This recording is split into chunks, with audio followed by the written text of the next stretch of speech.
How is everyone doing today? It is August 11th of 2024, and we have another really cool pepper that grew in our yard this season that we want to show everybody. This is the sweet pumpkin pepper. It's a no heat pepper. There is a little bit to say on the flavor of it, which I will talk about a little bit more when I take it inside, but it has been a really strong grower. Often I talk about most of our peppers, if not nearly all of our main varieties of peppers are grown in these 5-gallon buckets right here. This is one right here that's a wide pepper. I always make a note to the size of the pepper can kind of dictate a little bit of the root structure. So when it comes to this one right here, I keep telling myself every season I need to grow it single in a bucket. But when we start planting the seeds from this, which has come from our own saved seeds from past grows of this type, they're always doing really well. Out of all the peppers that we grew, which was 30 something different types, and about 29-30 made it into the yard, different varieties of pepper. Out of all of them, this one had the best, strongest sprouts overall. The sprouts just came up. They were really strong right off, and this pepper was probably, we give out to friends, family, neighbors, sometimes at the local farm market, sometimes like donation centers, wherever we can kind of find to get rid of excess plants at the end of the season. We just grow as many varieties as we can. We grow a ton of seeds, we thin and group up till they become good sprouts, and then we give a lot of them away. This has been not just this year, but other seasons as well. When we've grown this one, this has been the sprout that's ended up in most people's yard. I think it ended up in a family member's yard down south recently. There's several people that have this pepper because of our grows. The sprouts are really easy to grow. Like I was saying though, being that it's a wider pepper, I wish I had just done it singly in a bucket, but we always get so much extra. And the ones that are on our plant this year are actually, these two right here are on a kind of a stunted plant, so there are more starting to form. We should have gotten these off earlier. These ones are actually very ripe, but really good sweet pepper, a really fun pepper to grow. It looks like little pumpkins, of course, is how it kind of gets its name. I would liken it a lot to a bell pepper. I'll talk about that a little bit more when we take it inside. It comes 99%, I believe it comes from the Annam cultivar. There's 4 cultivars of pepper. The main ones anyways is Pubescence, Chinense, Back at 'em, and the most popular in North America and a lot of European countries is the Annam, which you would see like a jalapeno, bell pepper, banana pepper. Most peppers that you see are Annams, especially in North America anyways. But it's a really strong plant. If we would have singled it, we would have got the same production or possibly a little bit more.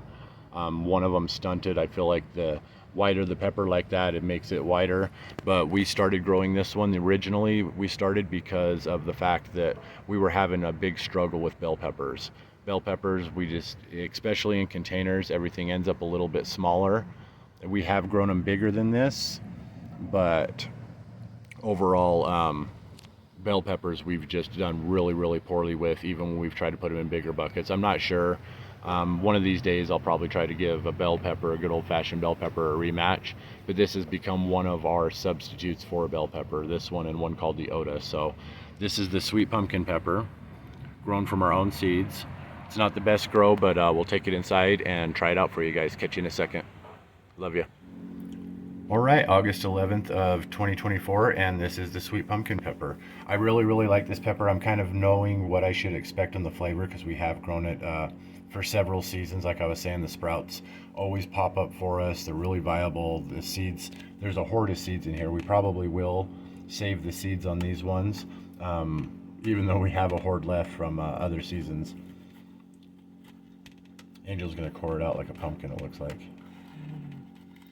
Sometimes I find it easier to take the seeds out in one chunk. We let these ones, like one of our themes, it seems like this season too, is we're falling behind on a couple things, is they're becoming really ripe. These have been ripe on the vine, ready to go for a minute, so. And as I was saying, we've grown these ones bigger. If we would have done it single in a bucket, we would have probably got 3 to 5 of these pods off already, and they would have been bigger on top of that. See how there's the dark spot in the seeds? That might mean the seeds ain't very good. I'll show somebody Look at, there's not a lot of seeds in that. Mm-mm. That's crazy. It looks like a little pumpkin though, huh? Mm-hmm. And it looks and smells like a bell pepper to me. Yeah, that's one of the things I was going to mention on it is you can go buy a green, an orange, and a red bell pepper from the grocery store, and you might be able to get what I'm talking about. But I would like to really mention that the bell peppers from grocery stores, in comparison to yard peppers, it's like water. It's like the watermelon or near flavorless taste of something that's really watered down.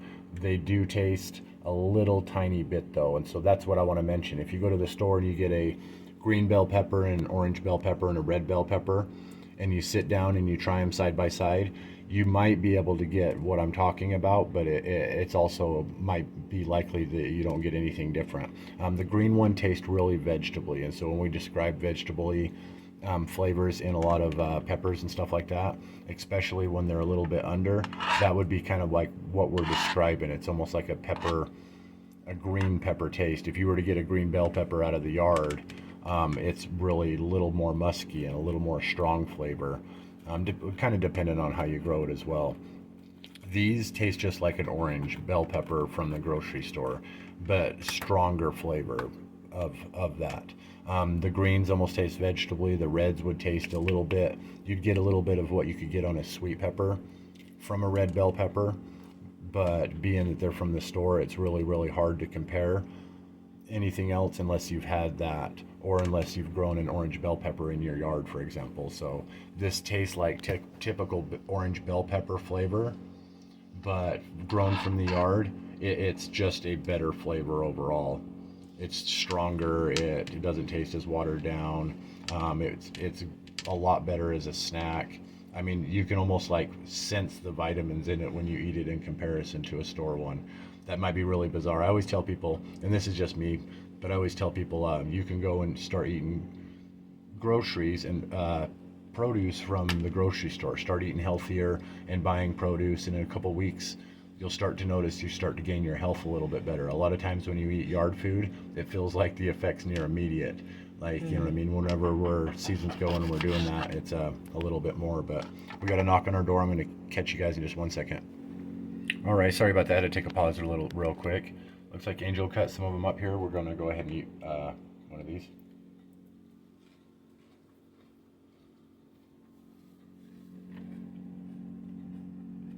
Very sweet. Not super juicy, but juicy-ish.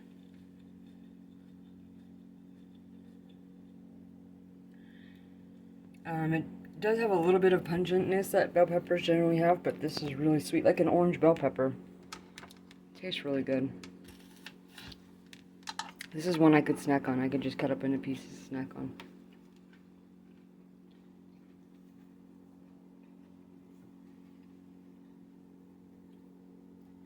Yeah, it is really good.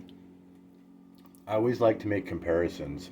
And so if I was to compare a green bell pepper, a red bell pepper, and an orange bell pepper to something like a melon, I would say the green bell pepper would be like a cantaloupe, some sort of like almost like a musky, vegetably kind of stronger flavor. I would compare the red, I would probably compare to a honeydew. And out of the cleanest ones, I would probably compare the orange more to a watermelon. The red, I don't know how to explain it. It's definitely got more flavor than the oranges in the store, but it's almost a clean flavor, refreshing a little bit. Mm-hmm. It is really sweet and refreshing. Like, it's a good snacking pepper. I could see myself snacking on this. I could see, sitting down with, you could use something sweet or even like ranch or something and just sit down and eat these like potato chips. Yep. Eat them plain, dip them in some sauce. I think they would make great little stuffing peppers because they do get the flat ends when they grow, and so they set up. They don't generally tip over like some of the other bell peppers. Yeah, that's really cool because everybody stuffs bell peppers because they're so big. And I know that these ones ain't that big, but they can get bigger. Get like, they have gotten them bigger. Like half of a big bell pepper you would see in the store, about half that size with a flat bottom. You could stuff them really easy and cook with them and just put little pods in there like that. Yeah, and almost always do they have the flat bottom, so they almost never tilt. Kind of like with regular bell peppers, sometimes when you stuff them and cook them up, they're like on the side or they tilt to the side, but these ones are almost always sit flat. Yeah, it's good stuff. Yeah, it's almost,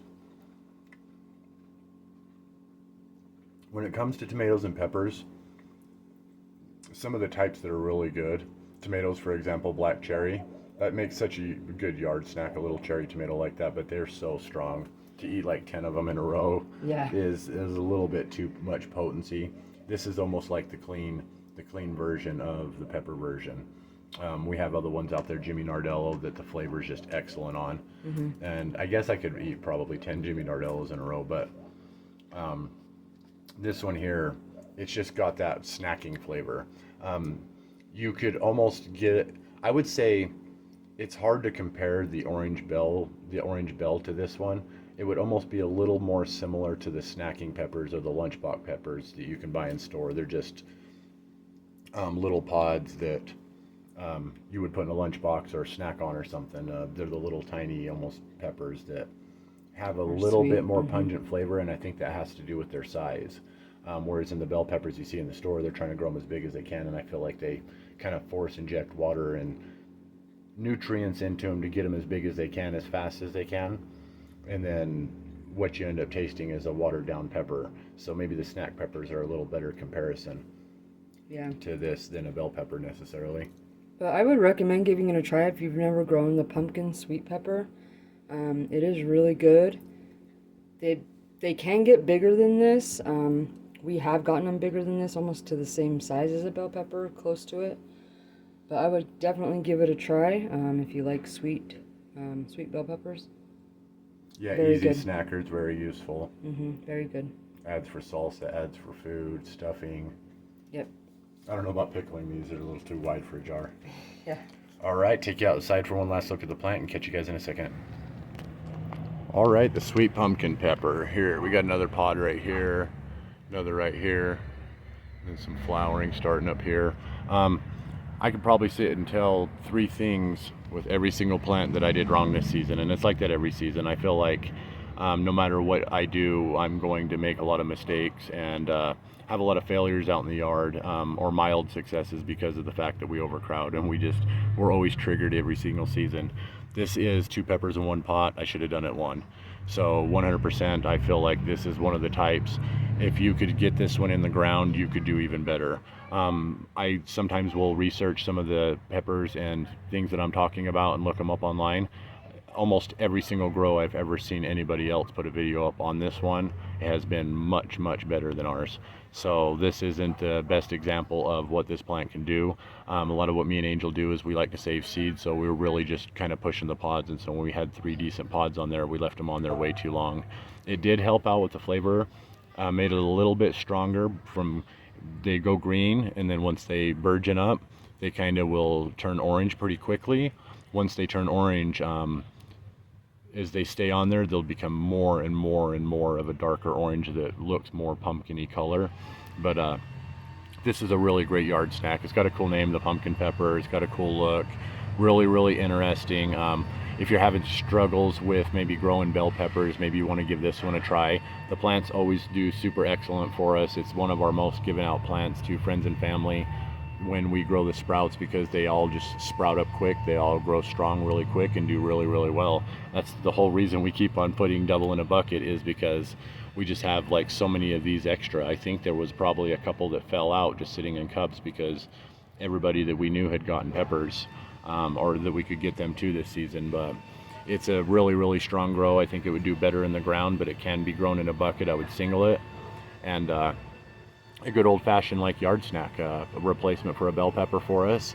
A little bit cooler and more unique of a grow. I think kids would really, really like this grow, and really happy I made it into the yard. It's starting to become like a repeat yard arrival just because of the strength of the grow. So really love this type. It's the sweet pumpkin pepper. It is now August 11th of 2024. Love you guys, and catch you again next time. Thanks for watching. All right, I just wanted to toss this up here as a quick side note.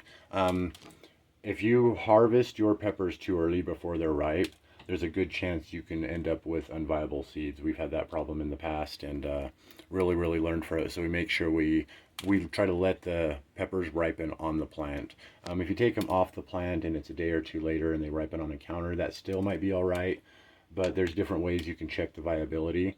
But I wanted to show one of the problems that could occur if you let the pepper sit on there too long. We didn't do a video on the blot, but when we opened up the blot, it was a similar problem we were having with the blot pepper is it was starting to go south and then it had been on the vine too long. These ones we had left on the vine for quite a while. These have been ripe for and ready to pull off for a couple weeks now, and we just really haven't had the time. But if you look really closely at the seeds here, let me see how the centers of them all dark. That can be a sign. It's not 100% sign, but it's a pretty good sign that these ones right here aren't viable. Whereas in the ones that we got from one of them looked like they're a lot better. And there's also possibly, so this is almost if you leave them on there too long, they can almost like start to get soft, the pepper will, and the seed will almost kind of get to a rot kind of situation. There's also another situation that you can get if you leave them on there too long, and I haven't saw any in these ones. But let me see if I can get a good look at the seed.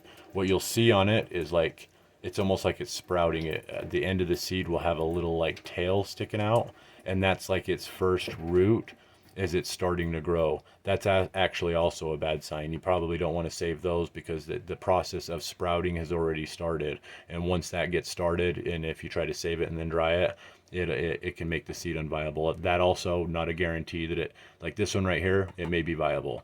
And if this one right here was left in the pod too long, sometimes when you open the seeds up, it looks like they're burgeoning, and then there's a little teeny tiny, almost like a tail sticking out. That's that first little taproot that kind of comes out when it's sprouting, and that would mean it's already started in the process and in not something you probably want to save because once it starts, you either go with it then or not. So it's also, if you were to put them in a paper towel baggy method to pre-sprout them, you would also see that tail start to arrive when it's starting to sprout. So just a couple of the hazards of maybe saving your seeds a little bit too late as well. The biggest thing you want to watch out for is make sure you wait long enough. That's burned us more in the past than anything else, is not waiting long enough. But there is also a couple issues with rot and pre-sprout that can also cause issues if you wait too long for them to sprout. So thought I would mention that really quick. Beautiful pepper, love this grow. Thanks again, love you guys.